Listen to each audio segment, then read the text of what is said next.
And on behalf of the Department of Comparative Literature, I'd like to welcome you all back to our symposium on translation and the making of Arab American community, an event organized under the umbrella of the Mellon Sawyer Seminar Series, Sites of Translation in the Multilingual Midwest.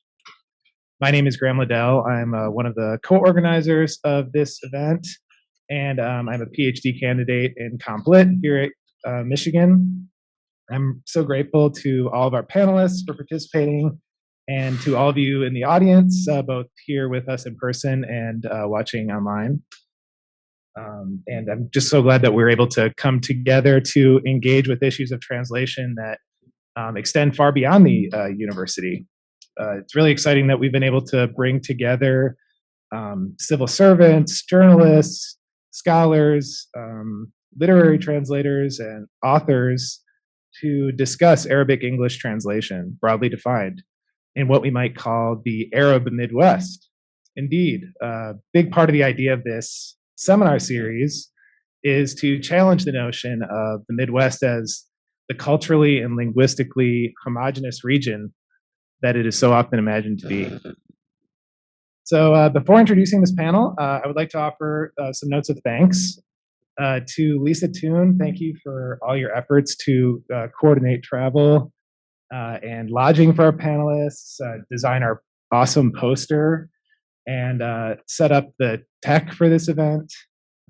Thanks likewise to Liz Fertig, who is a graduate student here in Comp Lit, for helping to oversee the Zoom webinar and for just all your logistical help for planning this event. She's not here right now, but the chair of our department, Yopi Prinz, thank you for all of your work behind the scenes to make this event come together. It really wouldn't have happened without Yopi. She is a force to be reckoned with. And Sally Howell, I think she might be watching online, U of M-Dearborn.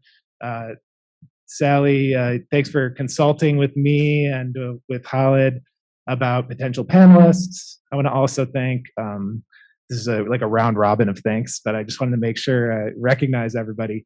Thank you to Matt Stifler and to the Arab American National Museum. They sort of helped us find the really cool photo that we used for our flyer. And of course, thank you to my co-organizer, Khalid Matewa. It's been really a pleasure and an honor to collaborate with you on this. So without further ado, let's begin our second panel. It is entitled Arab American Media, Translation and Representation in Journalism, Arts, and Public History. So our first panelist will be Hany Bawardi. He is an associate professor of history at U of M-Dearborn. He helped to develop the Arab American Studies program on the Dearborn campus. His book, The Making of Arab Americans, relied almost exclusively on archival material and sizable translations from a variety of sources, including private manuscripts, turn of the 20th century Mahjar press, books, and archival repositories in the US, Palestine, Egypt, and Lebanon.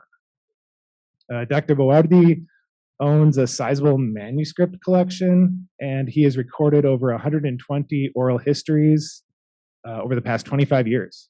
He is currently building on his first book by researching the history of advocacy and organizational life among Arab immigrants since the 1950s. And his presentation is entitled Mediating Arab American Studies, The Importance of Translations. Take it away, Hany. Thank you. Okay, I will. Thank you, Graham. Thank you, Khalid. And thank you, our colleagues in the Sawyer Seminar Series. I'm very happy to be with you, Lana, Will, and Ali on this panel. And thank you all for being here, dear friends in the audience. So to begin, let me say that if we're serious about a more complete and multifaceted narrative of Arab American communities, it is critical to excavate, preserve, and contextually understand the Arab content in a mountain of evidence accumulated over 3 generations.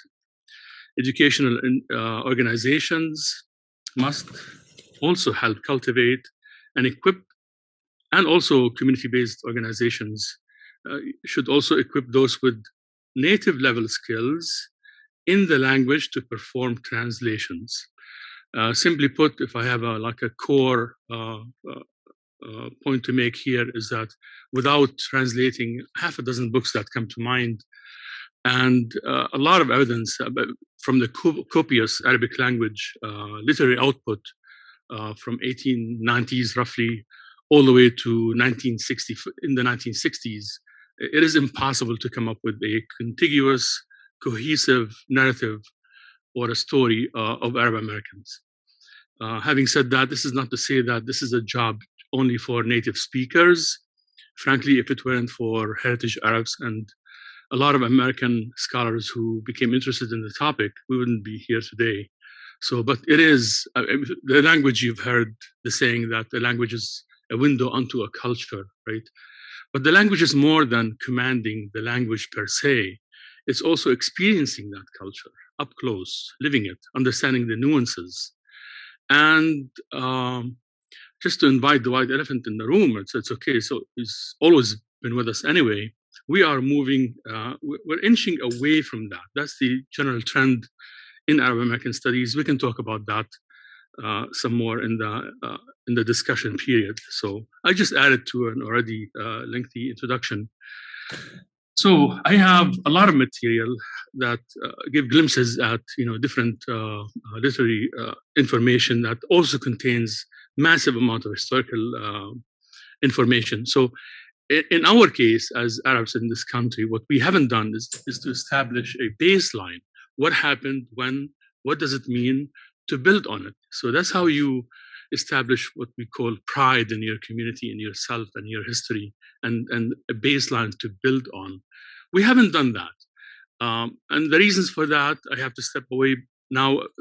We have to step back and look at immigration per se to add to this introduction. And keep in mind that Arabs arrived in this country in two distinct waves. If you want to be technical about it, there's three, interwar period.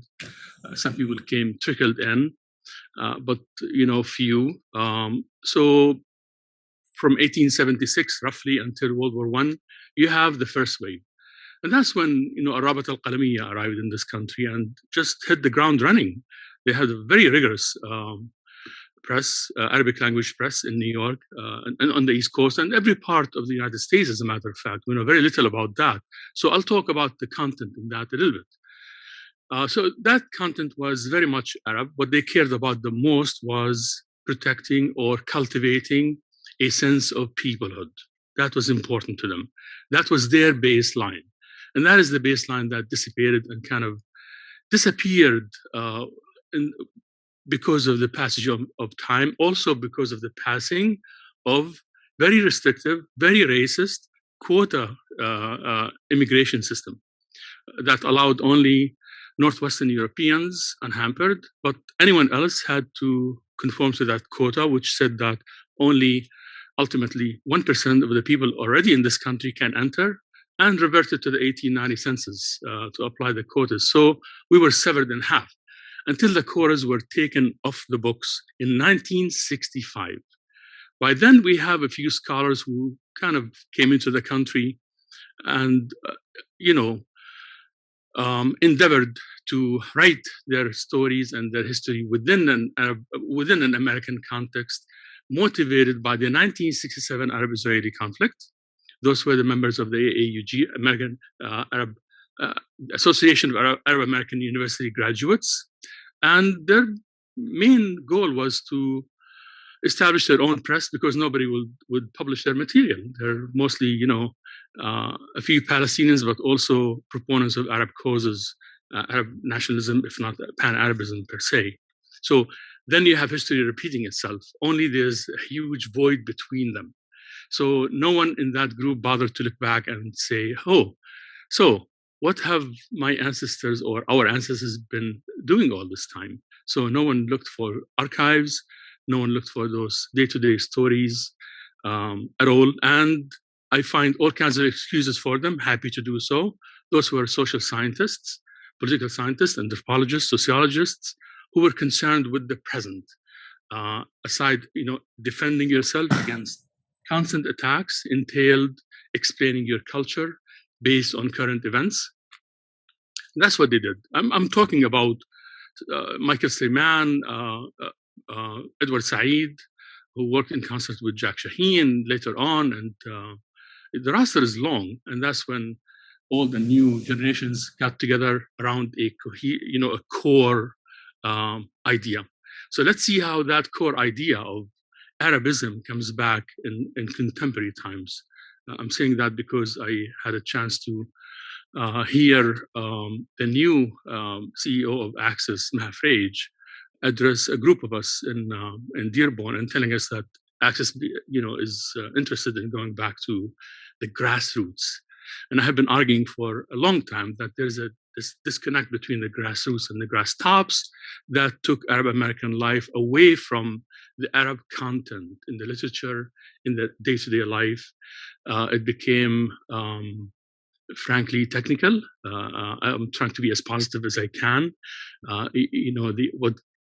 The gathering storm against a narrative is complex. We can talk about that in the discussion if you wish. So let me jump ahead before I run out of time, although I should have set my clock here, and give you a glimpse at what you would find in the Arabic language press. So a couple of books that must be translated. One of them is called Hikayat al-Mahjar, or Tales of the Diaspora. I gave a small spiel about that in Minnesota some time back. And then I got bogged down talking about my own archives and ate up my entire time. But here's a couple of stories. One is about a fellow who's very rich and nobody can figure out why he's rich. And I'll tell you why they did this in Hikayat al-Mahjar. And Abdul Masih Haddad, the author of the book, said to his friends, let's go have coffee and see what's up with this guy. Where does he get his money from? And they go, and the vivacious fellow welcomes them. They sit down, and he fires up the hookahs. Soon after, his wife comes into the house and readily empties her purse into his anxious lap. Apparently, she's a peddler. She makes the money, gives it to her husband, and he begins immediately muttering, Mazza, Ara, tabule, hati this and hati that, bring this and bring that to his wife who just came from work. And, smoke billowing from his mouth and nose, clutching the argila between his teeth.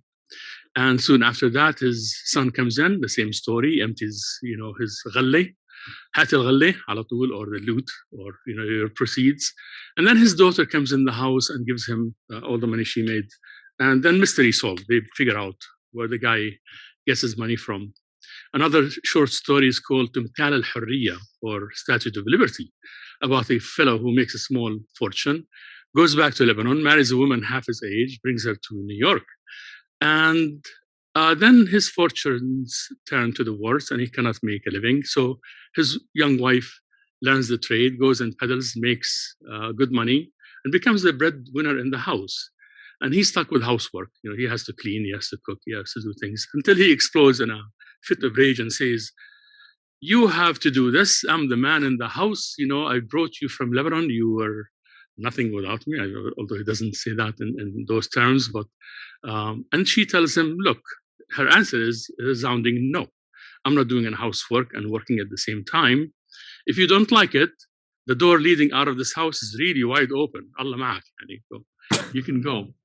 And the man sits by the window, pondering his fortunes, and looks in the distance at the Statue of Liberty, Lady Liberty, and of course begins to understand what that statue represents.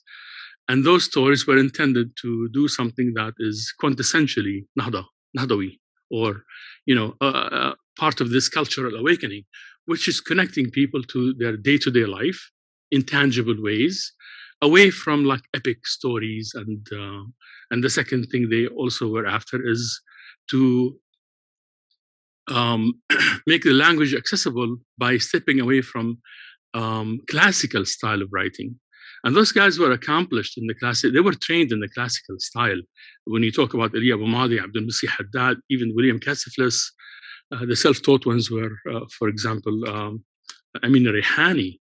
But Gibran himself was very much a Nahda figure, although we don't see him in those terms, and we should, because I did translate also an address he gave to the Al-Halaqat al-Dhahabiyya, or the Golden Circles, a literary club in New York. And he emphasized the centrality of the Syrian idea, the idea of being Arab Syrian.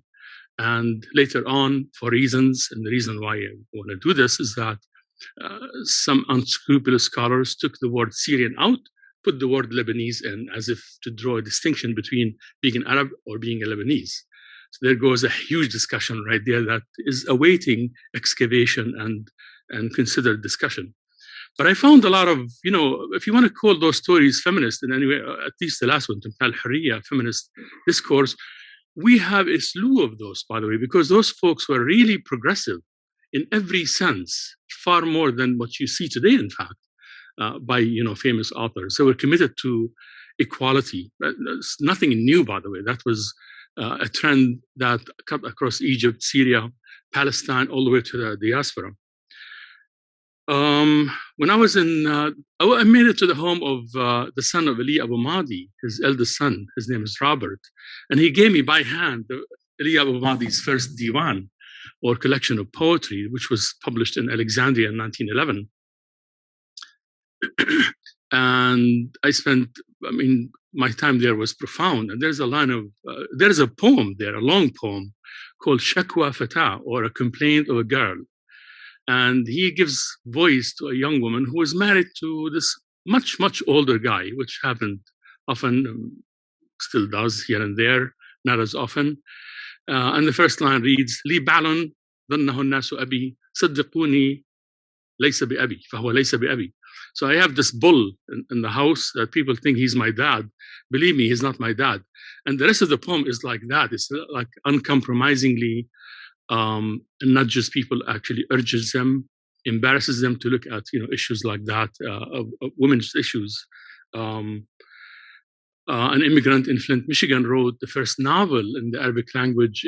Among the first novels in the Arabic language that appeared was penned by a Nazarene who ran away, like Ali Abu Mahdi, from the Ottoman conscription, or forcible army service, to the safety of Egypt. Landed in Cairo, taught in a Jewish school for Jewish children, as it were, and wrote a novel, Rushd and Suha, about an Orthodox boy in love with a Muslim girl, and it's like a version of Romeo and Juliet. Of course, Suha dies, but he uses the book to imagine a Syria where a Kurd, a Turk, an Arab, Christian, and Muslim, and Armenian live in harmony in an inclusive society. So those guys were, although they cared about Syria, and we shy or coil from talk of nationalism and patriotism, they also read and understood Renan and Voltaire, and they wanted to step away from this, austere concept of nationalism into something more, inclusive. And we credit in immigration studies, we credit Horace Callan with this cultural pluralist model, which was a challenge to the melting pot theory or Anglo-conformity. And Amina Rehani in Letters to Uncle Sam, and also in the book of Khalid, and others, frankly, Ali Abu Mahdi did the same thing. They imagined the same, culturally pluralist space in the United States. They saw themselves as adopted children of this country that are downtrodden, looked down at, kept on the margins. But although they're Arabs and they're proud of that, absolutely, they belonged here. That was a full decade before Horace Callan came up with his treatise on that subject. Basil Kharbawi is another example. He is the great-grandfather of Andrew Dallek. I don't know if you know. Yeah. Oh, yeah, I know. And most of his papers are books, at least, are in my possession. I was entrusted with those by the family. And he wrote the history of the United States, a really good history, by the way. And the last third of that book is called History of Syrian Immigration to the American Lands. And he sent out a survey, and he used the results of that survey in order to gauge, the degree of their acculturation in the United States. He tells us about a lot of organizations and societies, basically community-based organizations and political societies and this and that are completely overlooked, and also talks about how he tells the story of the very first family that got into peddling, which is a very important stepping stone economically for and culturally in terms of acculturation for the first generation. And they learned that trade from a Jewish family. So to the lower west side of Manhattan, Syrians, lower east side of Manhattan, Jewish neighborhood. And the person who dove deep enough in translations and wrote a book about that, namely the United States through Arab eyes, is Nabil Matar. He's Lana's neighbor in Minnesota. So Professor Matar found writings from 1876 to 1914 in Arabic about America, in which they too talk about their, with affinity about their relationships with Jewish immigrants in this country in a different space altogether that offers many, many lessons that were overlooked entirely. So, and the newspapers is a different story. I mean, that I spent maybe 3 or 4 years just translating, frankly. I overdid it. I ended up using only a fraction of those translations in my book, The Making of Arab Americans, because I had other things to do. I wanted to document those early formal political organizations to kind of dispel this idea that they did not exist, that Arabs never possessed a sense of peoplehood. And many, many conversations with Michael Suleiman. I got him only to concede late in life, just before he passed away, that, yeah, there may have been primary group organizations, and World War I was the motivation for that. In fact, I argued that they had formal political organizations with structures across the United States. Now, forget politics, forget Syria. Those were the most reliable barometer for acculturation because they nudged the Syrian immigrants to organize and influence Congress as best as they can. And believe me, they came very close. By 1945, the last organization, the Institute of Arab American Affairs, used English exclusively almost, but all its members, including women, were very much pan-Arabists. And that was our baseline, which was completely forgotten because they aged, they died, they were forgotten, frankly. That's basically what happened. So what about... Hany, sorry, I just wanted to flag that we have about 2 minutes left. Sure. Just FYI. In the last 2 minutes, I'll talk about what I came here to talk about, which is, building the context for this, was, as you can see, is laborious and is nothing but a straight shot. So in the Jurab al-Kurdi, Mirat al-Gharb, with the exception of al-Huda, al-Sa'ih, al-Muhajir, you name it, al-Bayan, all of them espoused a patriotic disposition. And here is one of the things they did. They published the sermons by Rashid Rida, call him Islamist if you want. He's very progressive, pan-Arabist or an Arab, and also Muhammad Kurd Ali. And they preached democratic precepts on the pages of the Arab American press because that press could dodge Ottoman, scrutiny and was disseminated in the Arab world, therefore preaching democracy in their own country through the Arabic language press. It was more than just keeping in touch. It was also the place where they published their first literary treasures, which became standards in the Arabic language in general. This is one of the many things that the press was able to accomplish. It was cohesive.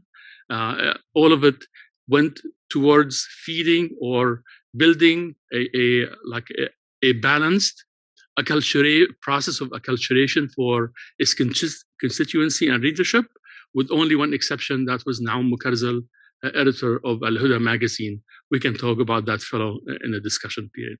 Thank you. Thank you very much, Hany. So our second panelist, yeah, sure, we can applaud in between, why not? Thank you so much. So much more to talk about. And our second panelist is William Youmans. He is an associate professor at George Washington University's School of Media and Public Affairs. He obtained both his BA and his PhD right here at U of M. So welcome back. Professor Youmans wrote a book, Unlikely Audience, Al Jazeera's Struggle in America, published by Oxford University Press in 2017. He is co-directing a documentary about the unsolved murder of the Palestinian American activist Alex Aude in California 36 years ago. And his presentation is called Mediating Arab and Arab American Pasts on Instagram. So welcome, Will. Do you have a clicker? I do. Okay. I'll try to figure this out. Thank you so much for having me, and thank you for attending this. Although I have Instagram and social media, I'm actually going to be starting by talking about television more because it's at the heart of this project. My talk is about Arab American digital cultural memory. And what I mean by that is where archival information stored in organized collections meets amateur public historians who work to curate and bring to public attention stuff that's hidden in archives. And I will, explore this idea by presenting this project that I'm working on. And so there's two major halves to this, and the first half is really more important to me right now, and you'll understand why. Okay.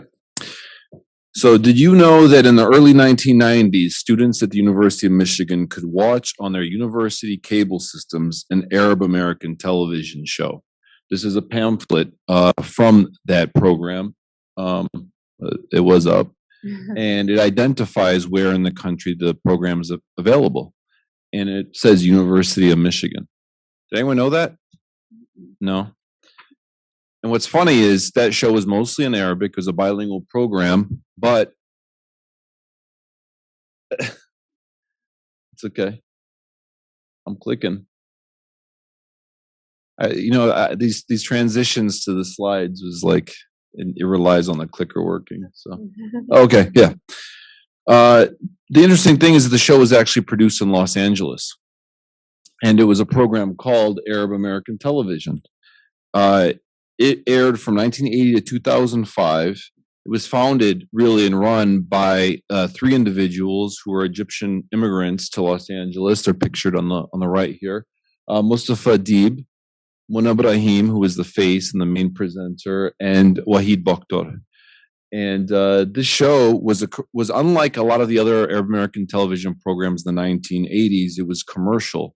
It was based on selling advertisements, and it had really wide reach starting in Southern California. It was broadcast over the air on antennas. It went to millions of households in Southern California. There's other programs like the Arabic Voice in Boston. That was a cable access program. Cable didn't have wide distribution at that time, so it was a very small audience. In Detroit, there were multiple programs, none of them commercial and over the air that I know about. So this was a special program. My current project is based on my acquisition of the entire collection from 25 years of this program, 1980 to 2005. We're talking about 4,000 videos, all on obsolete formats, big tapes, photographs, audio, and internal documents. And I'll be presenting some of that today. This is a resource that I want to make public for researchers, for those who are interested in researching family history, for journalists, for documentary filmmakers. I'm applying for a big grant in partnership with the Arab American National Museum to bring that collection to Dearborn, but also to make the videos available widely online. So what did AATV look like? I don't know if you go to the next slide. This is a video that they produced in 1992, so it's kind of a reflection on what the first 10 years or 11 years was like. But this video actually starts with the show intro in 1992, and so I'll give you a sense of it. But then the promo video explains a little bit more about it. So please.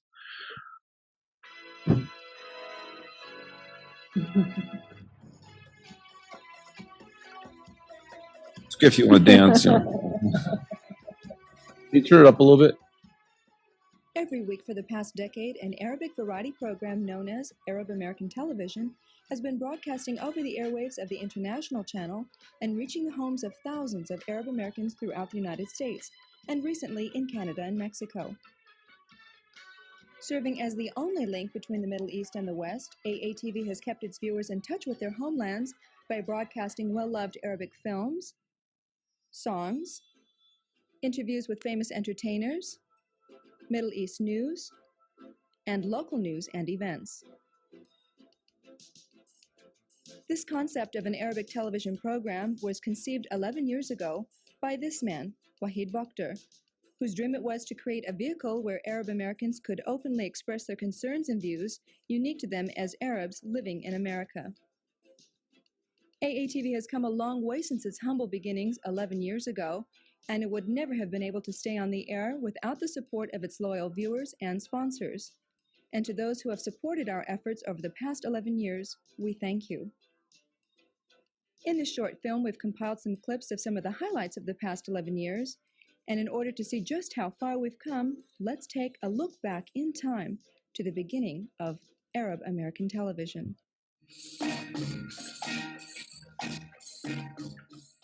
أعزائي المشاهدين، التلفزيون العربي الأمريكي يحييكم ويتمنى لكم وقتاً ممتعاً.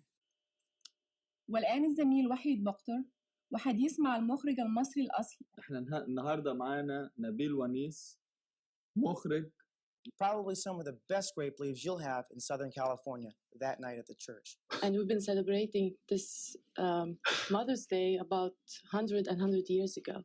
Oh, So it's very old. it's a very old tradition. Yeah. That's interesting. That's how AATV looked back then, but you're not the only one who's been watching us. Arab American television has caught the attention of the American media as well. You don't see the call letters of American Arab TV on the outside of the station. Millions of Arabs in this country turn to the international channel. What they see is Arab American TV, produced right here in LA. They are available on a daily program called Arab American Television, broadcast from Los Angeles. The program started 10 years ago in the home of its founder, Wahid Bakhtar. This is not the usual evening news. It's Arab American Television, a new network sending out pictures and information by satellite. AATV #1.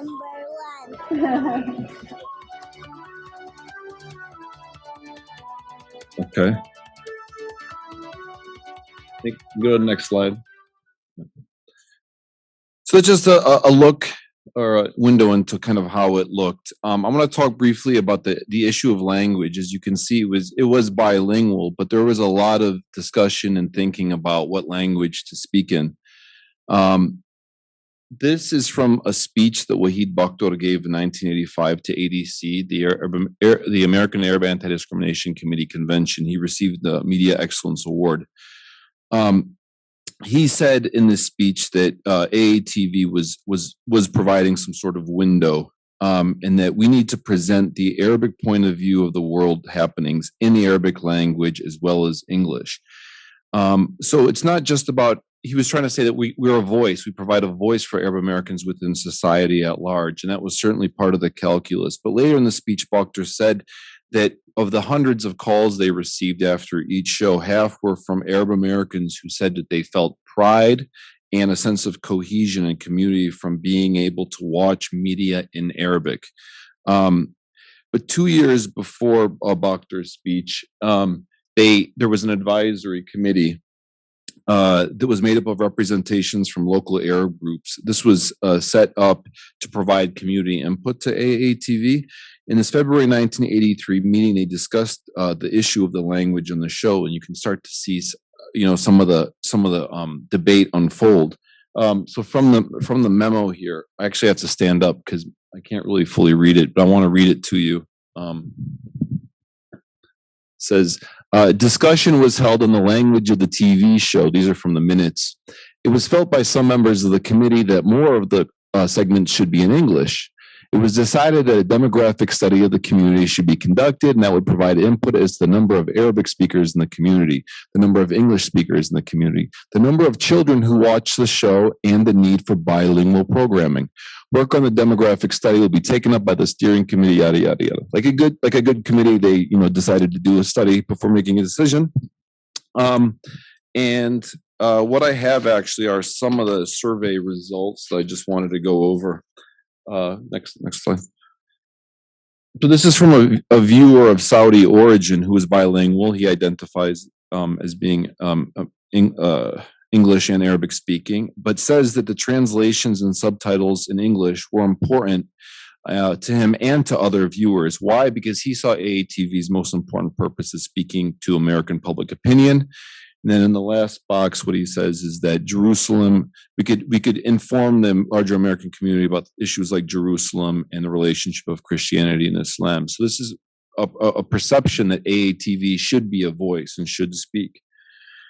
The next one is from a viewer of Lebanese descent who doesn't speak Arabic, and he complains, actually, I don't know if it's a he or a she, they complain that there's too much Arabic, and they request more English subtitles. So this is likely a second or a third generation Arab American who wants linguistic inclusion based on them sharing a heritage. So they're interested out of heritage, and they see that translation can make them closer to their heritage. The last is from a non-Arab viewer who really wants translations and subtitles. As you can see, I don't know if you can see it very clearly, but there's 3 exclamation points in answer to the question of should there be translations and subtitles. I don't understand what's going on the program without subtitles. I speak no Arabic, but want to be exposed. And so AATV had a hard time accommodating all of these audience members. The 3 surveys, they lean on the side of more English. The advisory board falls on the side of more English. But what actually happened over time was that AATV went in the direction of more Arabic. They tried subtitles very briefly, and it was too expensive and too time intensive to do, and they are operating on very thin sort of margins.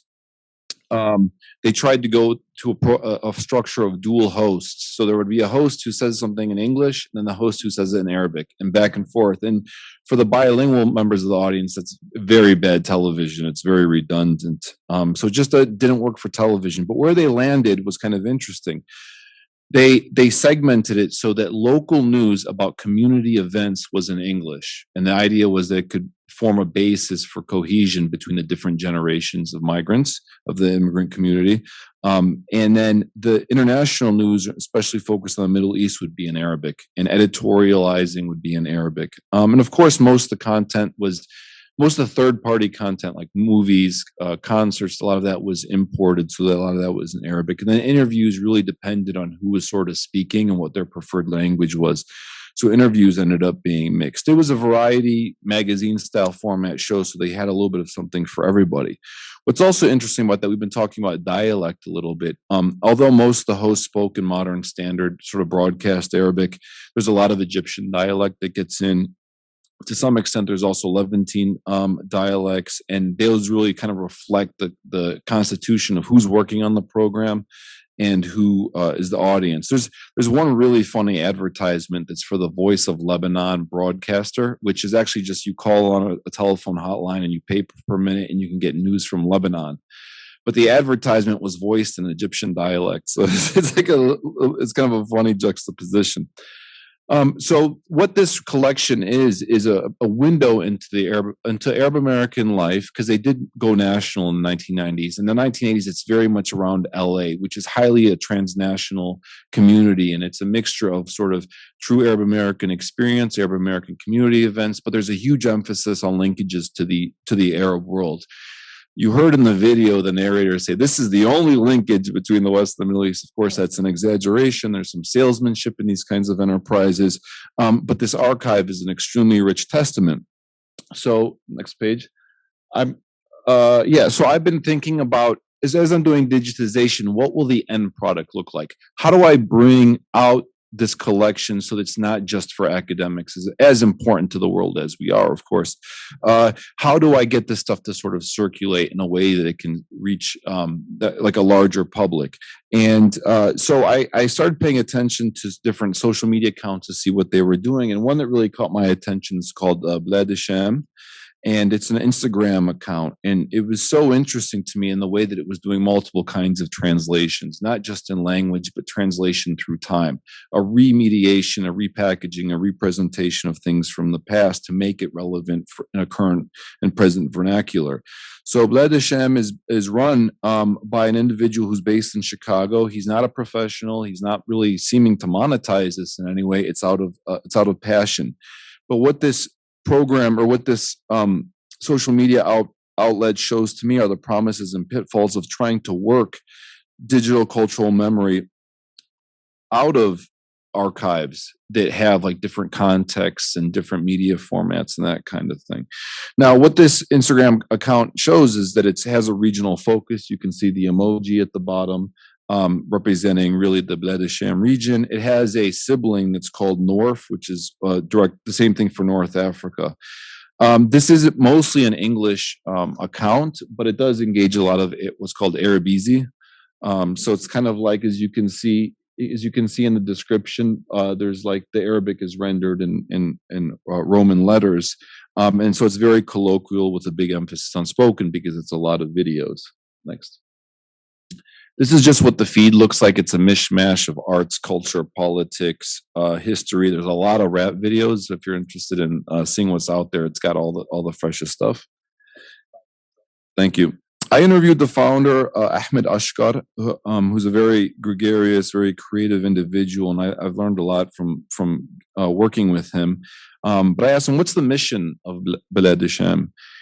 And he said that the content is an intense blend of music, art traditions, and nostalgia relating to the Levant and the global diaspora. I thought that this concept of nostalgia really struck me because social media is about simplifying and packaging and representing, and so it's an artificially sort of produced nostalgia, which maybe all nostalgia is. But what does nostalgia do to the sort of past as it really existed, or even what it exists in archival form? But he also talked about being fresh and young while honoring the old school and the ancient. So this nostalgia is almost a way of paying respects to history.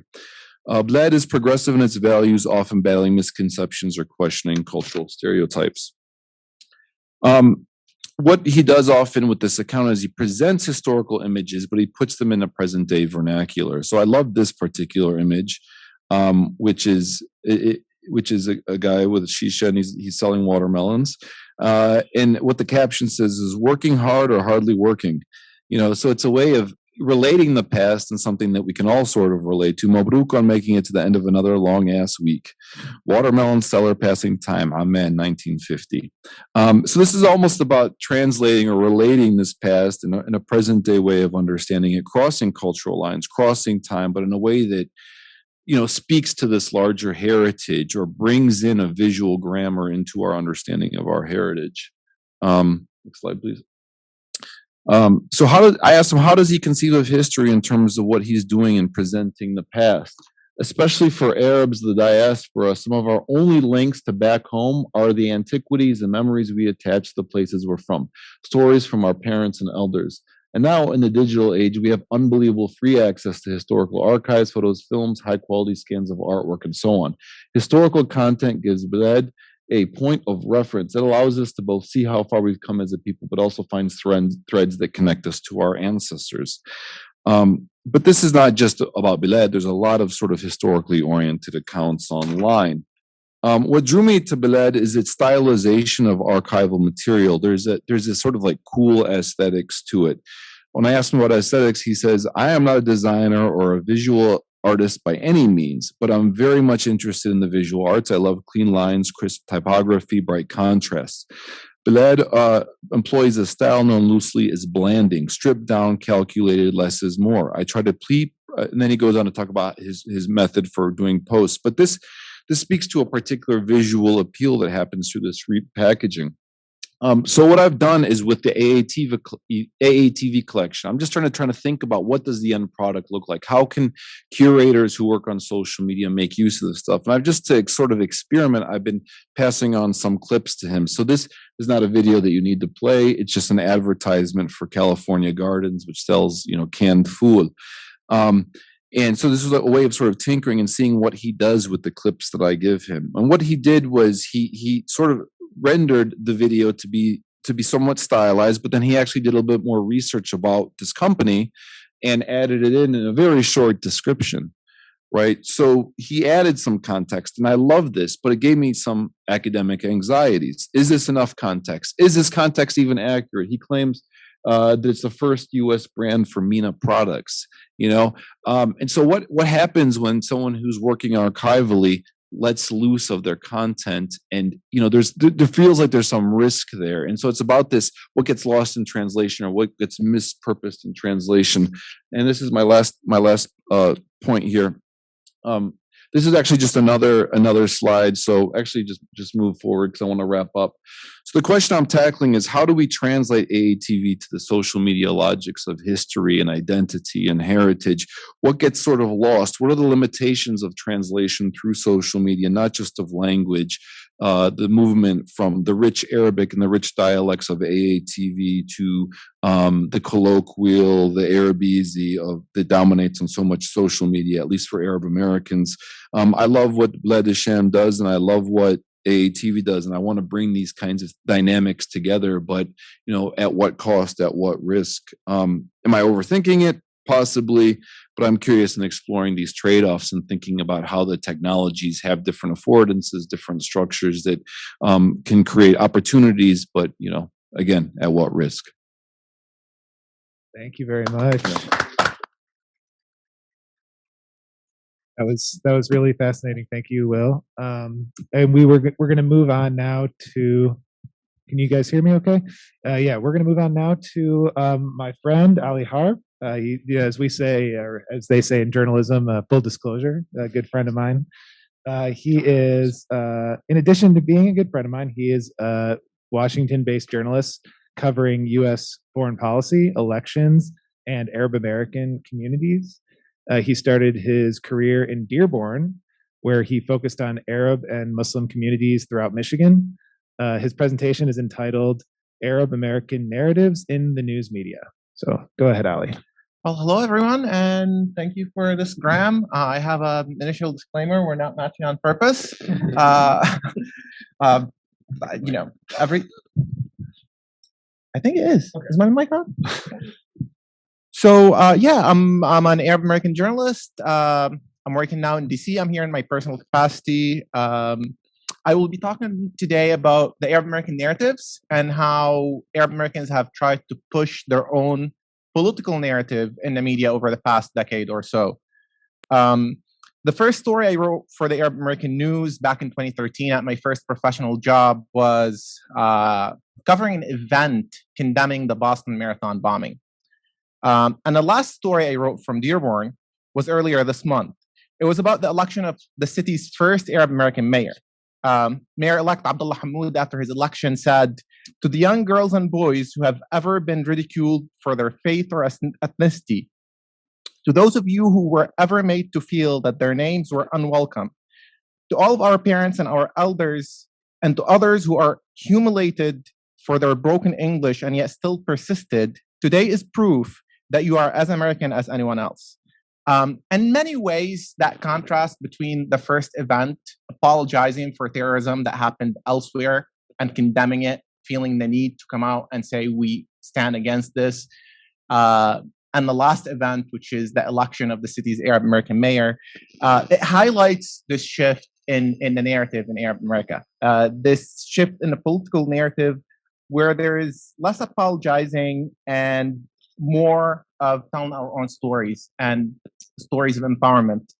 In Arab-owned and in left-leaning publications and on social media, and as their own representatives in the mainstream media, Arab Americans have gone on the offensive to sculpt their own political image.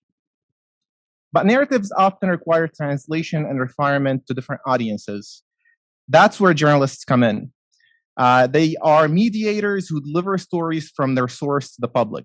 As a journalist, I played that role over the past 8 years or so.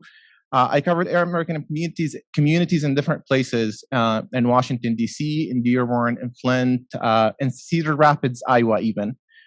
The job requires literal translation sometimes from Arabic to English, and always calls for translation of the overall experiences of the subject to be understandable and relatable to the audience. I am an Arab American myself. I'm an immigrant from Lebanon. I moved here as a teenager. So I have often found myself acting not only as a translator, but as an amplifier of the Arab American struggles and concerns. A family in Dearborn whose house was wrongly raided by the police in 2014. An Iraqi woman who was forced to take off her hijab after being arrested over an outstanding parking ticket. Young advocates working on Arab-Black solidarity. Arab caucus goers looking to assert their political presence ahead of the Iowa primaries last year. The work of journalists as translators of experiences is a huge responsibility that requires an understanding and nuances of the communities and the individuals they are covering. When I worked at the Arab American News, which is where I started my career, which is based in Dearborn, that job was easy because the audience is largely Arab American. So the translation is limited when it comes to experiences. A lot of times you're translating from Arabic to English and English to Arabic. But as I moved on to Middle East Eye, which is a London-based website that's focused on Middle East news, that job became harder because you're not only translating language, you're translating a setting as well. For example, if you want to talk about the fear in Dearborn, Michigan after Trump announced his Muslim ban, you need to tell the audience what Dearborn is. It's a place where it's common to see Arabic script on shop fronts, where shawarma rather than the Big Mac is the go-to fast food, where there are Arab American elected officials, where bilingual programs in the schools are thriving, where there's a small business community driven by immigrants from places like Lebanon, Yemen, and Iraq. In journalism, your job is to transport the reader or consumer from your setting to your setting, so they can understand the narrative. In that sense, I think the increased Arab American representation in journalism, for which I have more anecdotal than statistical evidence, has played a massive role in this push for Arab Americans to tell their own narrative. Even Arab American outlets who have been around for decades are playing larger role today because of the internet, because of social media. So take an outlet like the Arab American News, which has been around for 32 years. Back in the day, to get the Arab American News, you had to go to the grocery store to get the physical copy. And at the time, it served more of a community bulletin, a paper of records. But now the Arab American News can tell stories that can reach a national audience. And I experienced this firsthand. At the Arab American News, we'd write a story and it would go viral, and then other mainstream news media outlets would come in and cover the same story. One big example of that was in 2016 after Bernie Sanders pulled off an upset victory in Michigan in the presidential primaries. What we did is that we broke down the precincts in Dearborn, and we highlighted the massive support that the senator received in those communities. And that became a national story all of a sudden. The Intercept, the New York Times, the Washington Post, they became interested in the Arab vote and Arab support for Bernie Sanders. Which brings me to my next point, which is beyond representation in the media, we're talking about also political empowerment. We've seen a huge shift, an exponential shift in the perception of Arab American political power over the past 2 decades. When it comes to political empowerment, Arab candidates have courted the Arab American vote for a long time. A lot of activists and scholars trace it back to Jesse Jackson in 1984. But we're in a whole different world today. This past year, the Democratic nominee and eventual president, Joe Biden, released a detailed plan for Arab American communities. Just a whole page on his website talking about Arab American issues, where he made certain campaign pledges, a more balanced foreign policy, more support for small businesses, supporting Amina category on the census, which he will not be president when the next census comes in, but it was important. But again, Arab activists did not just celebrate and being acknowledged. They did not just say thank you, President Biden, then candidate Biden, for seeing us. They pushed back with feedback. They welcomed this plan, but then they asked for more details. For example, there's part of the plan that talks about ending the counter and violent extremism program and thinking new approaches. There were questions. Okay, what would those new approaches be? And then the news media, particularly those focused on Arab Americans, played the role of a communicator. Okay, you tell the audience this is what President Biden is saying for the Arab community, and then you go back and you include the comment of what the Arab American community is saying, hoping to be seen by the campaign, which I think safe to assume that it would be seen. And weeks before the election, the Biden campaign dispatched Dr. Jill Biden to headline a socially distant event in Dearborn, where she practically told Arab Americans that they can decide the next president. I will read exactly what she said. One vote could make the difference between winning and losing a precinct. One precinct could win a state. One state, this state, could decide the future for generations to come. So will you be that vote? And it wasn't only in Michigan. Across the country, politicians have been acknowledging and seeking the Arab vote. And I think this is due to Arabs voting, Arab Americans voting in larger numbers, but also journalists writing the Arab vote and promoting its power. If you pick up the Arab American news or the Yemeni American news in Detroit or Dearborn during election season, local, statewide, or national, you'll inevitably find ads in Arabic by non-Arab candidates. You are seeing politicians engaging in translation to reach Arab voters. Even Michael Bloomberg, who would have surveilled you for speaking Arabic when he was mayor, ran full-page Arabic pages in the Arab American news and the Yemeni American news. Bernie Sanders in Iowa, his campaign was handing out flyers in Arabic outside of mosques during the caucuses. I was at a local event for the Dearborn municipal elections last week, and a non-Arab candidate for city charter handed me a flyer that was all in Arabic. There wasn't even English on it. I was reading it and I was like, "Do you know what's written here?" He said, "Yes." I wrote it and they translated it. So having covered the Sanders campaign in particular, I think Bernie Sanders' campaign was transformative in that effort, both in 2016 and 2020. I can confidently say that his explicit seeking of the Arab vote changed the perception of it on national stage, often turning other candidates' attention to Arab communities. The relationship between Sanders and the Arab community raised ridiculous questions sometimes about why would Arabs vote for a Jewish candidate. And at the time at the Arab American News, we addressed how terribly flawed this question is. Again, Arab Americans were, telling their own narrative about things like anti-Semitism, that they don't have an issue voting for for a Jewish candidate, and that it's ridiculous that the mainstream media would even ask this question. So Sanders received and promoted the endorsement of both the Arab American News and the Yemeni American News in 2020. I mean, to think of a candidate running for national office tweeting endorsements from local Arab American papers, and a few decades ago in Dearborn itself, candidates who received the support of Arab Americans and money from Arab Americans were asked to return it. And this has changed completely. Now the Arab support is welcomed and thought. But the flip side of Biden and Sanders seeking the Arab vote and building bridges with the Arab community has been the rise of candidates like Donald Trump.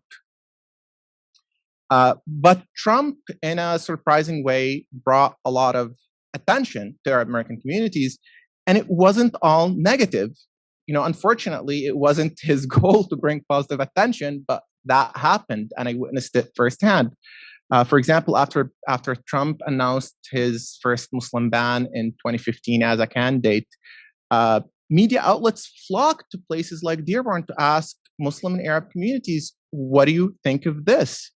And I think Arab Americans exploited that place in the media to tell their own stories, to say, "Hey, this is what our community looks like."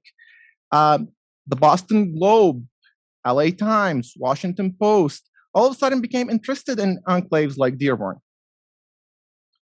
And when Trump actually imposed his Muslim ban in 2017, early in 2017, which was also an Arab ban because Yemen, initially Iraq, but that was removed, Libya, all of these are Arab places. We saw non-Arab Americans, people from across the country, rush to the airport to defend the civil rights of their fellow Arabs and Muslims. And the Arab community itself stood in defiance, and particularly the Yemeni community, which, we talked about the Yemeni community previously as a marginalized community, even within the Arab community. But we saw hundreds gather in Dearborn, thousands in San Francisco. In New York, the corner stores that are essential to city life, they sell everything from newspapers to sandwiches to groceries. They call them bodegas. They went on a strike in response to the Muslim ban, and that sort of highlighted the Arab community, its size, its influence, and it's sort of sad that it had to be this way, but Trump opened a space for Arab Americans and Muslim Americans in the media. And we saw liberal America embrace Arabs and Muslims to highlight Trump's bigotry. But Arab Americans were not just content with being, this beloved and normal community that's under attack. We saw them push for more. We saw them highlight some bigoted policies that predate Trump. And with that, not necessarily a correlation, but in 2018, we also saw the rise of many Arab American politicians who were bold and progressives. Rashida Tlaib, I think, is the biggest example of that. And when Rashida was elected in 2018, we saw the liberals celebrated her at first, the first Muslim woman in Congress. But soon enough, when she spoke her mind, again, that the Muslims and the Arabs did not want to be, this first or just representation. They wanted a narrative. They wanted their own grievances to be aired, even if they're against the entire mainstream political platform. When she started to talk about things like Palestine, when she started to talk about things like environmental justice, within no time, both leaders from both parties started calling her a radical. And, we know how she was treated in Congress. And I would note that when Rashida Tlaib ran, her district was not largely Arab American, had a very small Arab American population. Same with Abdul Sayyid when he ran for governor in 2018 as well. He's running a statewide race where Arab Americans are, a significant part of the electorate, but they're still a very small minority compared to other ethnic groups. But what these candidates did, despite not running in an Arab constituency primarily, is that they captured the imagination of Arab Americans. Arab Americans across the country were contributing to these campaigns. Arab Americans in general, when they run and they get contributions from across the country, they get attacked that they're getting from out-of-district contributions. But those candidates, they spoke for Arab Americans across the country. They got their support, and they often spoke Arabic. Rashida Tlaib still says things like Sitti to refer to her grandmother. Abdul Sayyid talks about his daughter Amali, which means my hope in English. So they brought sort of Arabic language to the mainstream political lexicon, and they brought Arabic grievances to the mainstream political lexicon. And when you compare those politicians, including most recently the mayor-elect of Dearborn, Abdullah Hammoud, to previous Arab American politicians, I don't want to name names, but currently there's a Republican congressman from California by the name of Darrell Issa. I did name names. Darrell Issa is an Arab American. He's from a Lebanese American family, but he never centered that Arab identity. He never, yes, he maybe on occasion identified as Arab American, but he never put it as a political platform. So this switch of narratives, this change of narrative can be highlighted and illustrated in those politicians. And I'm not going to talk too much about the reasons for this shift, but one of the theories that I have is a generational shift. It's that you have a new generation of Arab Americans who consider themselves people of color, who see themselves as part of a broader civil rights struggle. And who are not just content and happy to have, a safe place where they can work a 9-to-5 job and make enough money to feed their families. No, they want more. They want recognition. They want political power. They want representation. So I'll end my presentation with something that the publisher of the Yemeni American News, Rashid al-Nuzuli, told me last week in Arabic, by the way. So illustrating the translation. He said something about the Yemeni American community, but I think it applies to the Arab community at large. He said, the Yemeni American community is growing and flourishing. The community is looking past the stability that the early immigrants were looking for. The new generation wants more, including political power. All right. Thank you so much, Ali. Thank you. Yes, we have completed 3 panelists, and now we are going to get to our final panelist. Last but not least, allow me to introduce Lana Barkawi. Lana Barkawi, Ph.D., is Executive and Artistic Director of Mizna. She serves as the publisher of Mizna, Swana Literature and Art, and producer of Mizna's Twin Cities Arab Film Festival. Her interest in fostering a local, national, and international space for Arab and Southwest Asian and North African art and community has brought Mizna in partnership with many artists and collectives to present creative work that engages, problematizes, and delights. Her presentation is called Resisting Translation: Arab and Swana Artists on Their Own Terms. Welcome, Lana. Thank you. Can you hear me?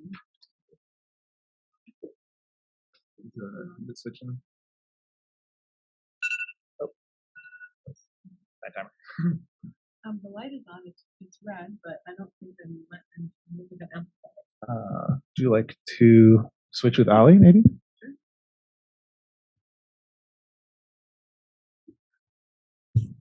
And this should work. You just should point it up at the projector. Gotcha.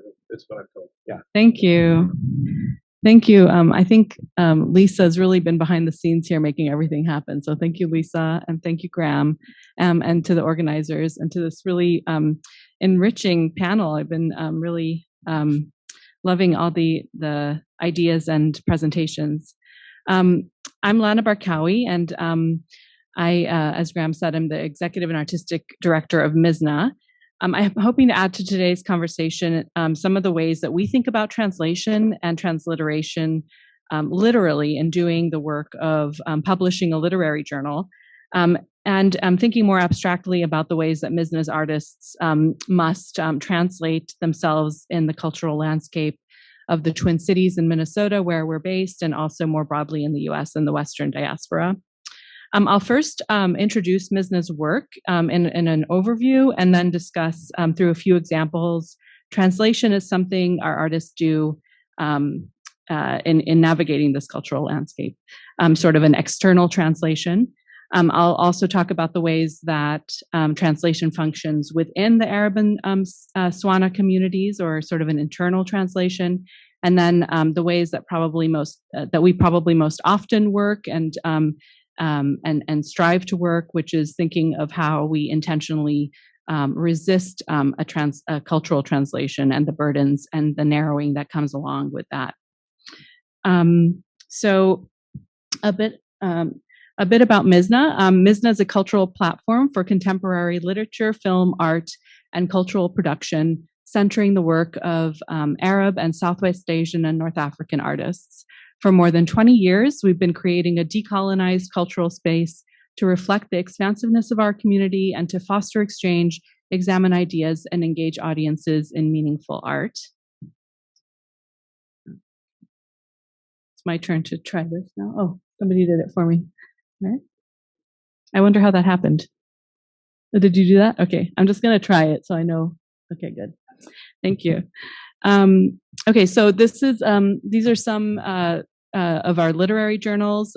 Prominent is a special focus we did on food and politics that we called Eating the Other after the Bell Hooks essay. We've been in publication since 1999. The organization was founded in order to publish the journal and has sort of grown from there. A couple of years ago, we underwent a rebranding, kind of developed a new identity with the work of Wael Morcos, a designer based in New York, who's a Lebanese designer who works in typography and graphic design. And so here you see, I must have done that. Here you see the launch of the new identity of Mizna a few years ago with the publication of a Palestine-focused issue that was published in 2018 to commemorate 70 years of occupation. And we were lucky enough to publish Khaled Matawa and Fadi Judah, who are both here today in that special issue. Through our literary events, I'll get the hang of this. We do readings. Here you see Suhair Hamad at a Mizna Rawi event a few years ago. This was photos from the launch reading for that Palestine issue. We were lucky to host Khaled that day, as well as Ismail Khalidi, the guest editor of the journal, the poets Ed Bakli, Baufi, and Fargo Tabachi as well.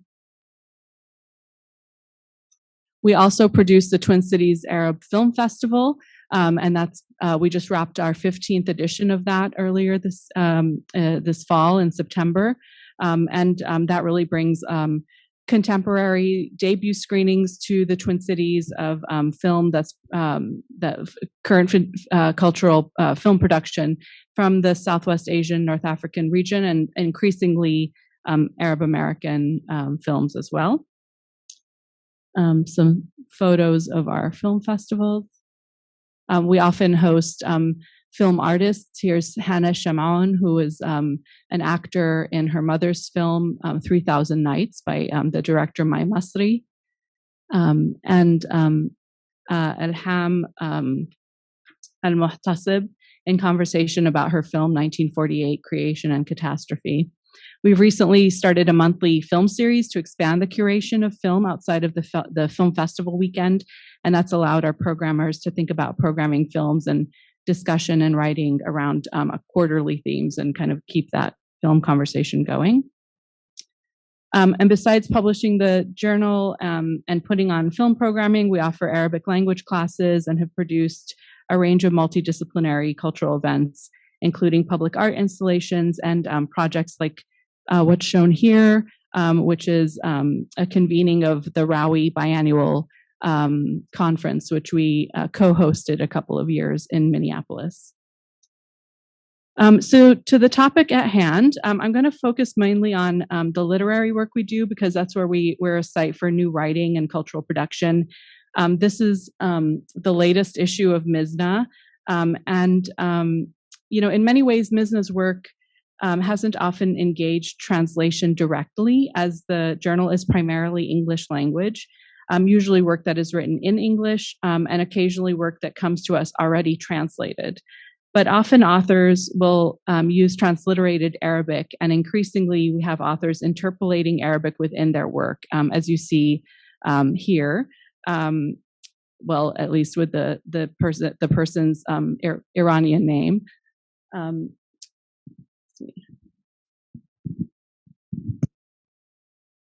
So in this poem by Yasmin Amali, the poet writes, Yasmin was for inside, Sarah out.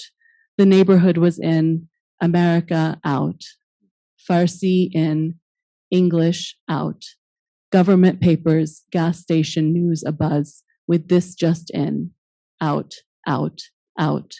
The nurse in reception who called for Sarah, Sarah, Sarah, before I remembered who Sarah was, is out. in thinking about the cultural forces that our artists navigate in being Arab or other Swana writers, there are, of course, facing the broad cultural and media landscape that is rife with Orientalism. Sorry, I think I missed. I just wanted to make the point about this poem. You know, one of the things that happens when you're sort of confronting Orientalism and the ways that you need to translate yourself to the broader community is this risk of forgetting who you are, kind of exemplified by this poem. But in thinking about the cultural forces that our artists navigate in being Arab or other Swana writers, they are, of course, facing the broad cultural and media landscape that is rife with Orientalism and Islamophobia, serving up flattening, stereotyped, vilified representations, and then often sort of a pitying, if not those things, then sort of a pitying reaction to the fact that sort of that sort of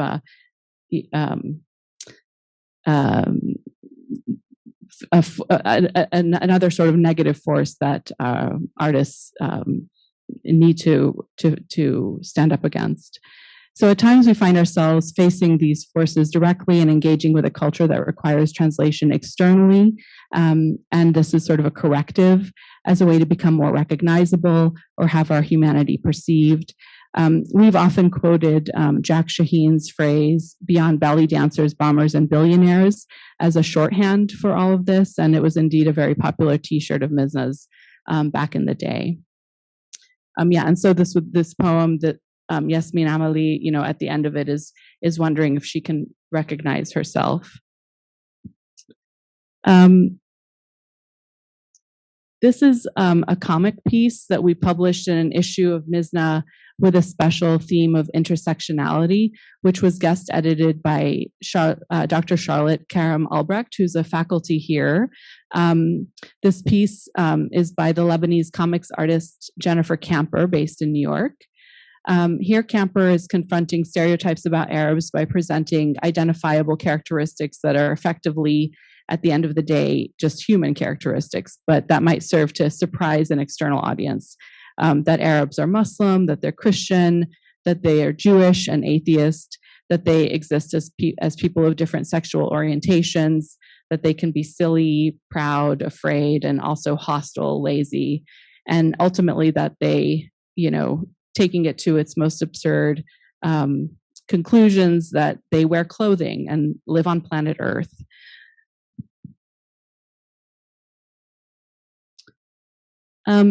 In this participatory public art project that we did in 2013, it was part of an annual all-night art festival that takes place in the Twin Cities.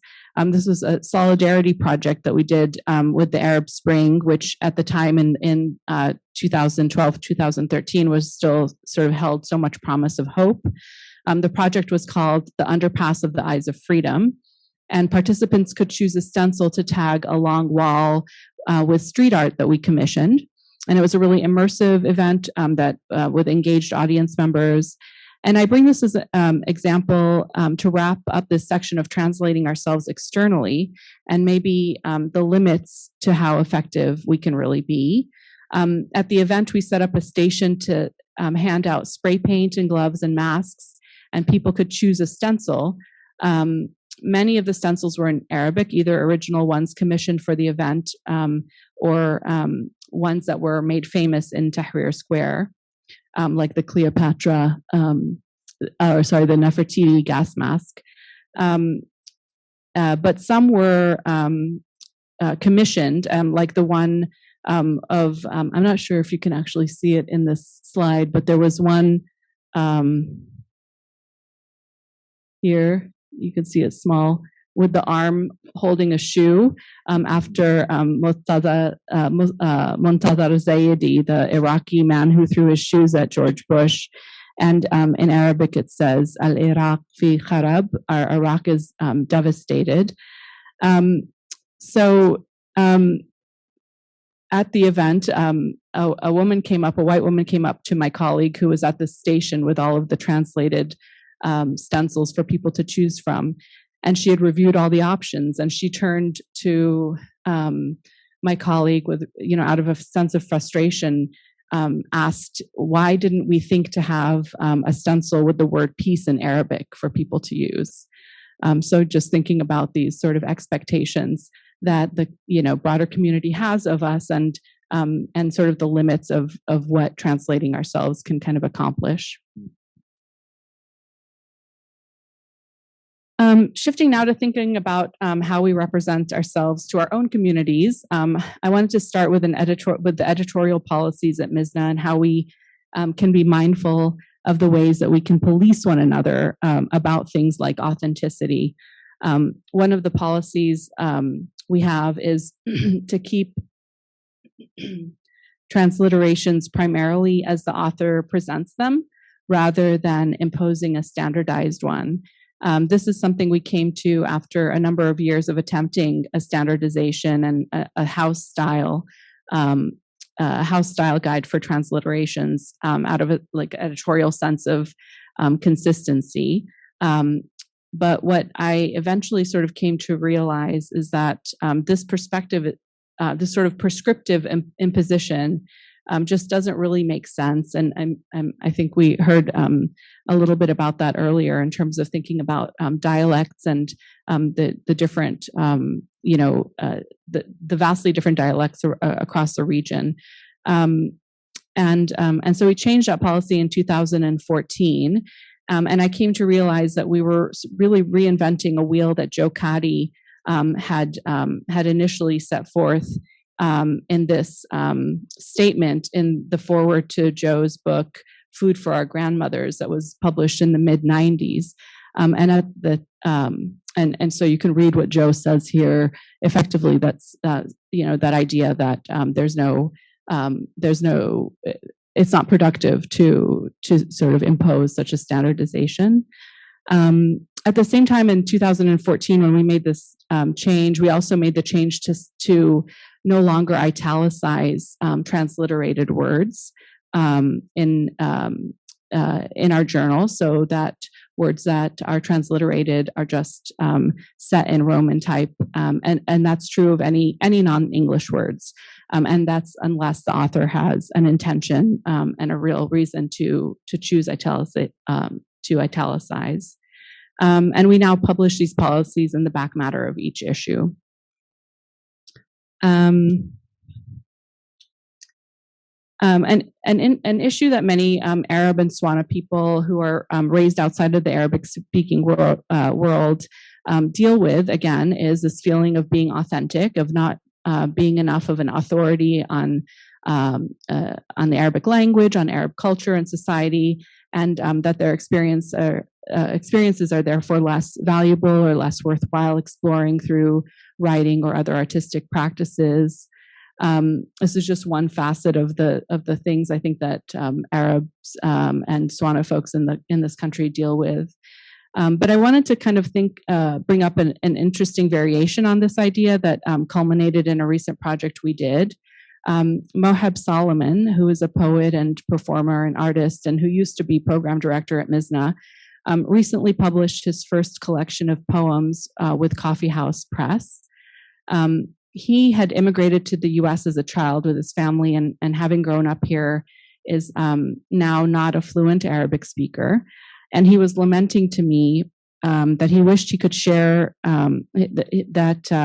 he wished his family in Alexandria could share in the work that he does, and that they don't quite understand his poetry and sort of the work he doesn't. They don't have sort of an entry point into the work that he does. So as an offering to them, he wanted to have a translation done of one of his poems. And so I reached out to Khalid Matawa, who put us in touch with a translator, Mo Misrati, to translate a poem from the collection. And we were able to create a beautiful broadside that was designed by an artist on our team, Lamia Abu Khadra. And you can see a detail of that broadside here with the poem.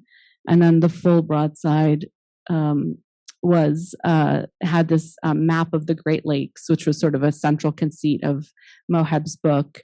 And at the launch event for the book, we folded it up and slipped it into the page where the poem in English appears. Just a heads up, about 3 minutes left. Oh, thank you. Okay, well, I think I'm going to need to rush now. No problem. Finally, in thinking about resisting translation, and this is a comics issue of the journal that we published very recently. That was a full comics. We've published comics before, but this was a fully comics issue that was edited by Leila Abdelrazak. Here, Leila really wanted to tap into the very vibrant scene that's happening in North Africa and West Asia of comics artists and publications and festivals, and there's just so much happening. So we translated the call for submission for this issue into Arabic, and we received quite a number of really beautiful work from artists in the region, including some that were fully in Arabic. And so that presented us with an issue that we haven't confronted before in the journal as to how to present the authors' names, the titles of the works, the bios of the authors, and as well as how to order the pieces in the journal so that we don't have all the Arabic language comics at the end sort of ghettoized in that way. We dealt with a few of these. We dealt with these by sort of having a lot of conversations and really taking a lot of inspiration from a Lebanese-based comics publication called Samandal, which really follows the lead of their artists. So if in their case, they're a trilingual magazine and also publish in French. And if somebody submits in Arabic and wants their stuff presented that way, that's how it's presented. And so that's the scheme we followed. And so you see that Sarah Ahmed and Tariq Abu Amar and Hussam Amran's pieces are just in the table of contents as in the Arabic and not translated. The other thing that we did in order to deal with the left to right and the right to left of it all is to use this journal flipping trick that we also learned from Samandal, and I think some other publications have used it too. So you get to the end of an English language piece. This is Inas Satir, the Sudanese comics artist. And then Leila Abdelrazak designed this flip girl.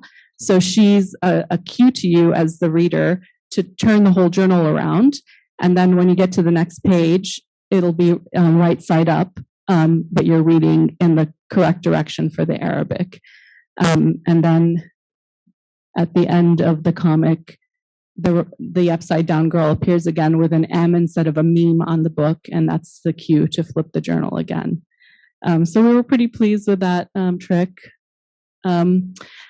We recently did a very special folio that was a tribute to Sarah Hagazi, the queer activist in Egypt who was imprisoned and tortured in Egypt and then in exile in Canada, died by suicide last year. This was a coming together of queer Arab and Swana folks in a beautiful collection of writing that was designed again by Wael Morkos and illustrated by Haytham Haddad.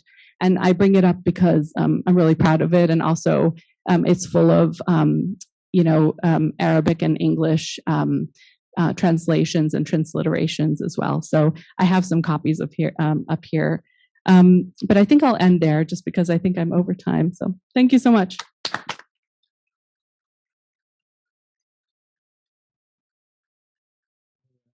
That was really, really great. I'm glad we're going to be able to continue the conversation in Q&A form for about 20 minutes or so. So for those watching online, we would really love to hear questions from you. So please type your questions not into the chat function, but into the Q&A function. And we will try to work you in. But I guess I will start with a question.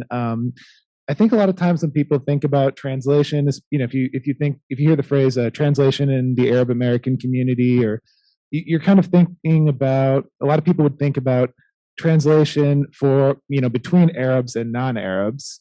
But as we've kind of talked about a lot today, even in our earlier panel, there's often sort of multi-directional translation happening. And I think this panel is about media. So I think if we think of media as a kind of translation, is it? I guess we can maybe go to our media studies person, Will, on this first. But I'd be happy to hear responses from anybody who has something to say. Do you think that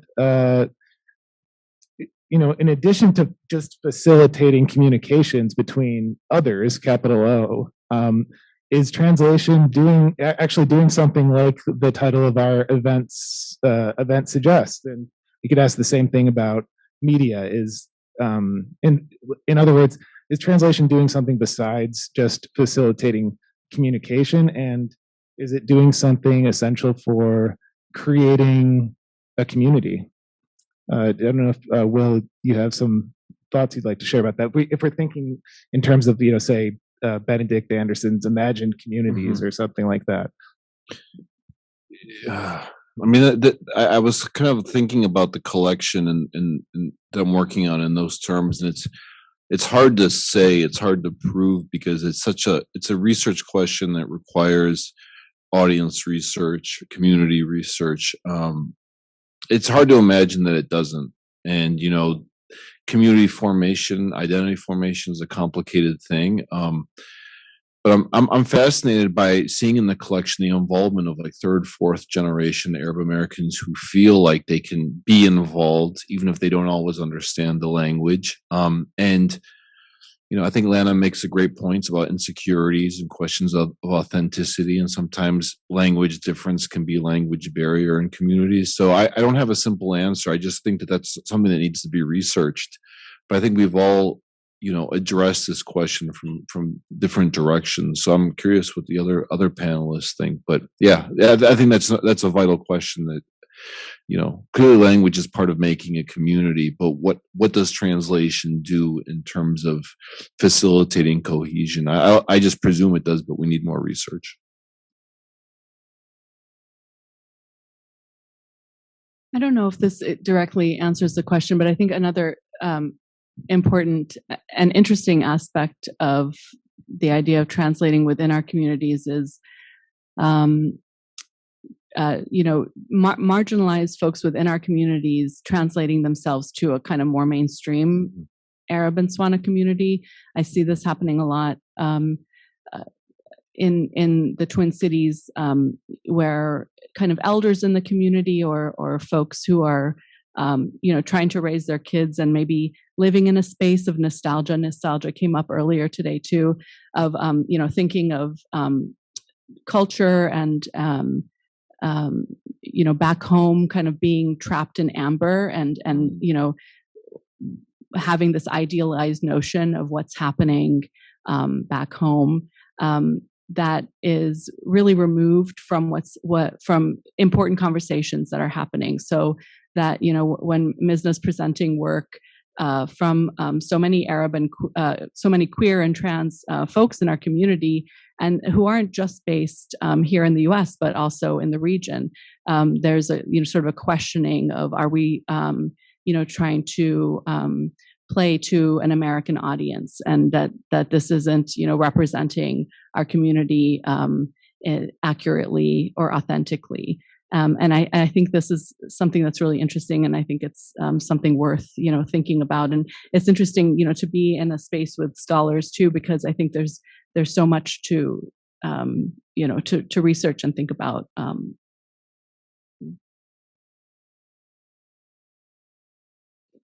Okay. Yeah.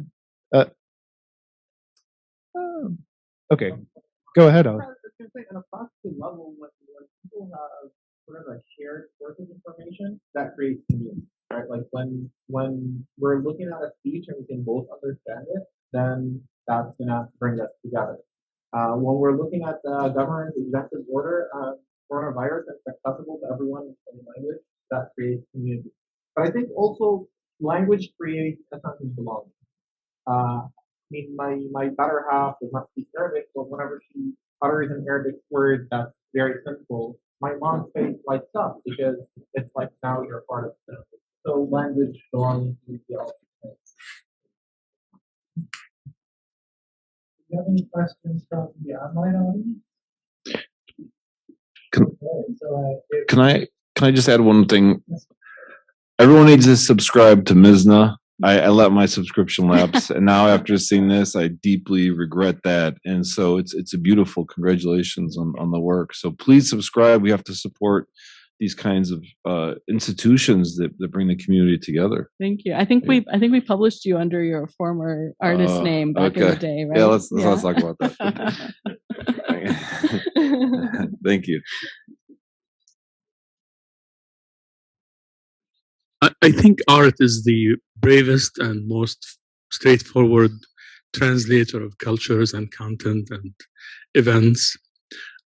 Just art is just equipped that way.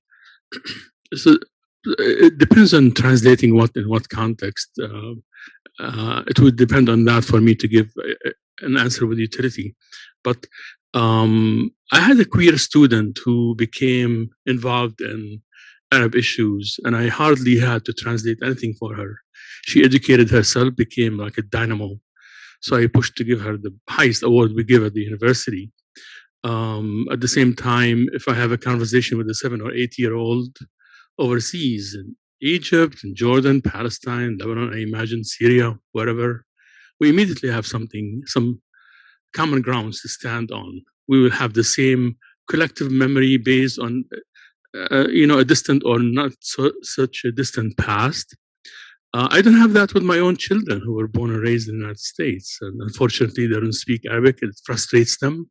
They're beginning to blame me. And I say, hey, I used to drag you to teach you some grammar and you would run away.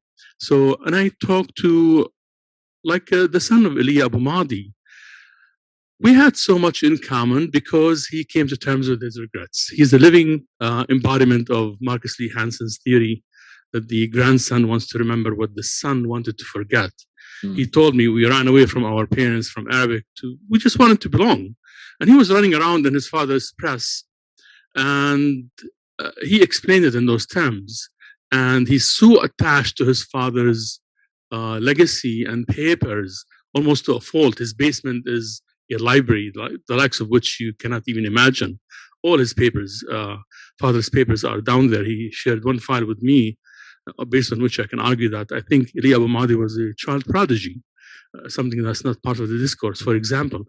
But then at the end of the interview, I interviewed him, and I'm happy I did. He's an intensely private person. And at the very end of the interview, I almost begged him to just read one poem in Arabic, one line in Arabic, which he remembered. He does not speak a lick of Arabic, by the way, but he recited one of his father's, the last 2 lines of his father's poem. And the effect on me was profound. It was like as if I listened to the best delivery of a poem I ever heard in my entire life. And all of a sudden, I didn't have to translate to him, and he didn't have to translate to me even the meaning of the poem, because he finally connected to his dad. And he's an aging man. He's 88 years old. So translation, cultural translation, is a very complex thing that takes many forms. What worries me the most is that because of immigration restrictions, I mean, the creme de la creme of Syrian society are in Germany. I promise you they're going to turn the place upside down. They're going to do wonders there. In our case, immigration is halted. Our kids will grow up. The Arab American news is here, uncompromisingly Arabic. We meet, I'm a member of the Arab American Center for Culture and the Arts. We read poetry and prose at the museum. The space we created there is really distinct from the rest of the happenings in the museum and elsewhere. It's strictly Arabic, just Arabic, nothing but. Because those guys, well, their English is modest. Don't tell them I said that. But among them, there are like 2 former ambassadors, 3 provosts of colleges, mostly newcomers. They're heavy duties. I get lost between them. So there's no need for translation there. But take that space, put it in a larger context. Even in Dearborn, you will have to translate. So what am I worried about? I'm worried about this widening gap between heritage Arabs and Americans who supplant our story instead of standing side by side with native speakers to translate essential writings, to add to the content and come up with a narrative. And that's what worries me. I'm not, advocating or calling for controversy. I mean, enough of wearing white pants after Labor Day is controversy enough. But the idea is, to kind of bridge the gap between heritage, American Arabs. It used to happen. I knew Rochelle Davis, Rochelle, Jennifer Olmsted, and others who knew their limitations in Arabic, and those people were a mainstay support. And I'm sitting here because of Janice Terry and Barbara Aswad, who don't speak a lick of Arabic. But they told me, okay, that's what we do, so you can build on it, even if you have to dispel everything we did. And I did based on an Arab content that served as a foundation for Arab American identity. I can actually place the time and the place in Flint, Michigan in 1939 in September when Arab American identity found expression. It was on the lips of a second generation Arab American in an event for Palestine after the Palestinian revolt. And he knew exactly where he stood. And we maintained that. And then there was a gap. And now if I have to tell the story of Axis, what breathed life into Axis to begin with, it was members of the Popular Front for the Liberation of Palestine, the most radical of the most radical. And about 6 or 7 years into Axis's history, support was cultivated by commemorating the murder of Ghassan Kanafani. Are we going to forget that to celebrate Axis? Do we have to? Yeah. Can our children express their political views, not just this, inclusion, diversity, and what's the equity? Yeah. And the university spends $82 million on those. Yeah. And I raised 2 kids in Ann Arbor here. And going to school for them was like going to school in an Israeli settlement, maybe a little bit worse, because they express their Palestinian identity. So who are we is an open question. I'm so sorry I took so long. From the audience, we might have to share microphones up here if we have one going around. But please, ask away.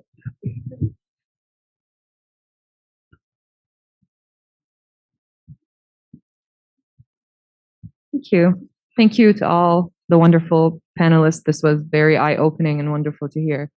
So I'll bring the discussion back to translation. And we often used to hear that, if you're translating something from Arabic to English or any language for that matter, so much is lost in translation. And maybe partly because in the past, and I don't know if you agree with this statement, that maybe more people or scholars of non-Arab descent were mostly translating these texts and books, and now that more people of Arabic descent are translating, maybe we've come a little bit closer to, the real meaning or the truth of everything that was portrayed in these like poems and essays and books and so I guess my question is, where are we, do you feel, on the spectrum of that? Are we, and how did we get there? And will we ever get to a point where we say, okay, this is a exact translation where I feel like the language, the host language has given everything that the Arabic text has included? I mean, as you said, Dr. Bawardi, like short of immersing yourself in the culture and going there and living it and learning the nuances, like, I mean, do I have the moral obligation to stop my white friend and be like, before you read that text, let me take you to a shawarma stand, like, to just give you a little bit of context about what you're reading. You know what I mean? So yeah, that's my question. I think the next panel will really delve into that. I mean, we've got the MacArthur Genius Grant winning, translator and poet Khaled Matawa and Fadi Juda and Dunya Mikhail, who are kind of active in that field. But the idea of sort of the cultural context is an interesting one, and how much do you need to know to be able to understand? That's interesting. Yeah, I think that's a great question. I definitely don't feel qualified to speak to it. The one little story I would tell you is as part of the documentary I'm working on, where our subject Alex Auda wrote a book of poetry, and we're covering its translation, and the person that the family is thinking to translate that work is someone who not only has the cultural context because they're of Arab descent, but they were close friends with him, and so they're a professional translator, and it's that personal proximity between the subject and the translator that gives them a lot more confidence. Whether it's a better translation or I can't judge that because I don't have the fluency in the language to judge that. But I thought that was an interesting aspect of translation, like what happens when there's a personal connection or a personal familiarity. Can that person channel the spirit behind the words better on top of having the cultural context? But so translation is not, I don't know anything about it, so I just thought that was one anecdote that might speak to something. Just to follow up on that question, and maybe to Ali, or just that the Iran-Contra affair came into American consciousness through a small article in An-Nahar magazine. If it wasn't for Arab media writing about dirty CIA stuff, the world and America wouldn't have known. I don't know how the news of Abu Ghraib made it to the United States. I suspect that American media was not the first to discover. So I guess to Ali, and maybe your reading of how is it that Arab media is sort of contributing to the news, or how is it that the world is paying attention to news that's from the Arab world that is published in the Arab world? So that's your sense of how much is translated. News is a little easier to translate, so maybe you could just tell us points of view. The New York Times would come up with a story that you may have followed in the Arab world 2 months ago, and now they catch up with it as if it's the latest thing that's happening. So can you give us a sense of the gap that is between news and maybe between translation? And also, Will, maybe you could cover. Yeah, and I don't know if will back me on that, but the sort of the Arabic media landscape is in a very depressing state right now, between inability to cope with the digital revolution. Some of Lebanon's, for example, most iconic newspapers either had to fold or drastically downsize. So there hasn't been anything as big as the Iran-Contra, being broken in the Arab world to an American audience. You'll often find it the other way around. You'll find that foreign correspondents in Arab countries will break stories that will make it the Arabic media landscape. And that is just a depressing state of affairs. Yeah. Of course, a lot of outlets still have investigative teams. They still come up with stories. Al Jazeera has an amazing Arabic investigative team that has broken many stories. But at large, generally speaking, the translation is going in the other direction. It's the Arabic media that's picking up scoops by foreign correspondents to convey it to an Arabic audience. And nowadays, there's something very interesting happening in that the New York Times will run a story that has appeal to an Arabic audience, and they'll run it in Arabic. They'll translate it, which is an amazing phenomenon. And it shows how much of the media landscape has become just global. All journalism is global nowadays. But yeah, to answer your question, it's a very, very depressing situation that's going on for journalism in the Arab world. And a lot of the big media corporations are Saudi, Emirati. Yeah, I mean, there's there's ideologically aligned with the yeah, United absolutely, States. absolutely. There's a geopolitical element to the silencing of the Arab voice, of the silencing of journalism. I mean, not to talk about geopolitics, but we don't want to go there. But when there was a certain crisis that unfolded in the Gulf in 2017, the list of demands, the chief list of demands, was shutting down media outlets, because authoritarianism thrives when there is no information.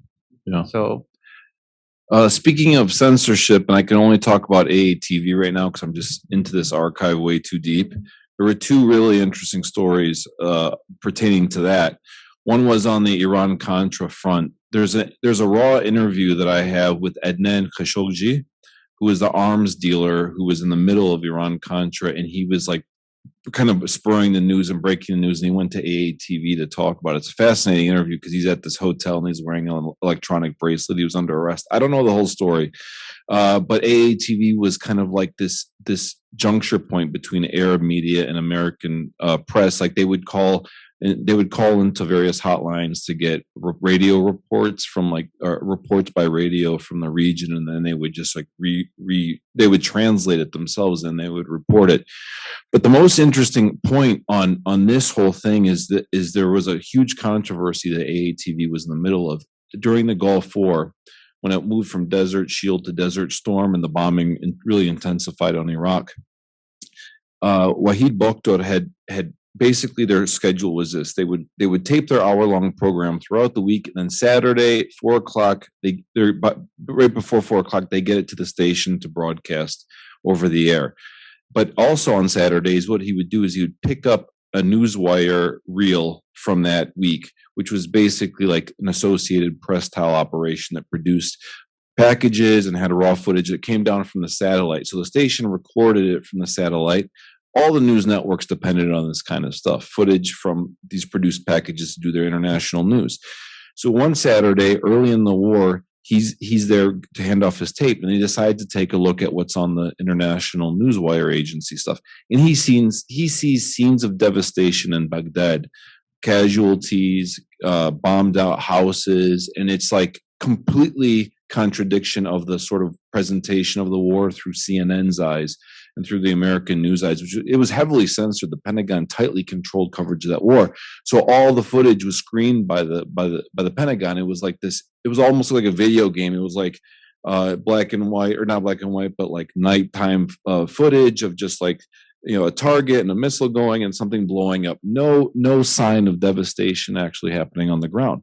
So when he saw this, he's like, "We have to air this. This is crazy that we're not seeing this on television." So instead of putting in the program, he just put in the raw footage from this wire agency, and so the program starts, and it's just scenes of devastation from Iraq.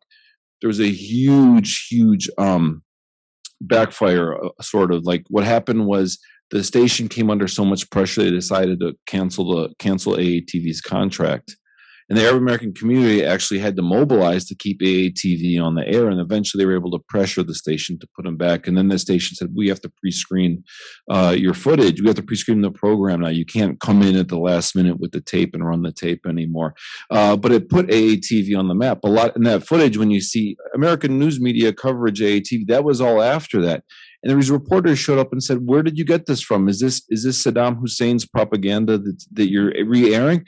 He said, "No, I got it from the wire, the same wire that all the news networks in the U.S. have access to, and they were all self-censoring." And so it's almost like that's a moment of a kind of translation, and it's a moral translation. We care about the people of Iraq. We care about what's happening on the ground.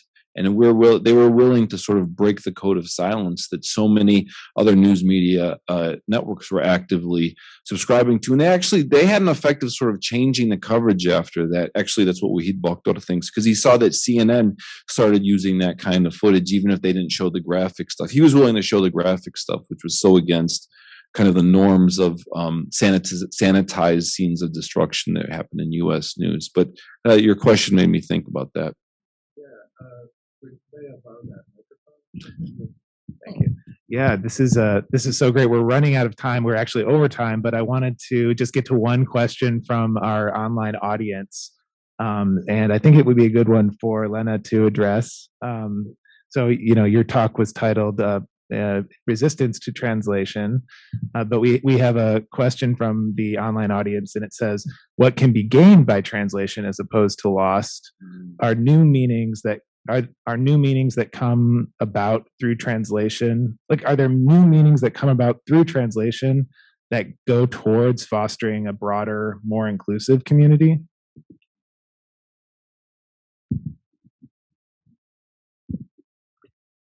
Yeah, absolutely. I mean, I guess, the idea of resisting translation is maybe resisting the idea of being digestible or sort of palatable.